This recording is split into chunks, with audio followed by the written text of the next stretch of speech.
Hey there, we've just released an awesome new feature. You can now add payment links to any document or email using Portant. This allows your customers to pay you quickly and easily online. Let me show you how to do it.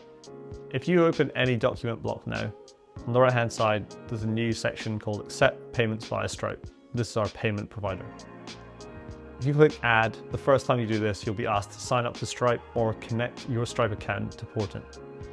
Then there are a few different options. You can choose the currency which the payment is going to be charged in. You can choose to add a static price like $50, or we can use a tag from above. And then we can also add a description here. After we've added in these details, we have two options. We can add in a payment button or a payment link. So in this invoice, I've got a section where I'm going to add a payment link. So I'm just going to copy that and insert it in here. And there are some options here where you can add the display text like pay online. And then the other option is to add a payment button. So we can add the payment button, and the payment button will be added to the end of the document here.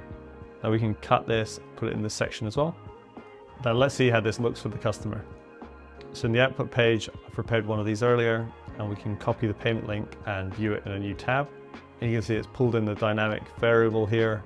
It's put in the information of the description, and then I can check out just using Stripe.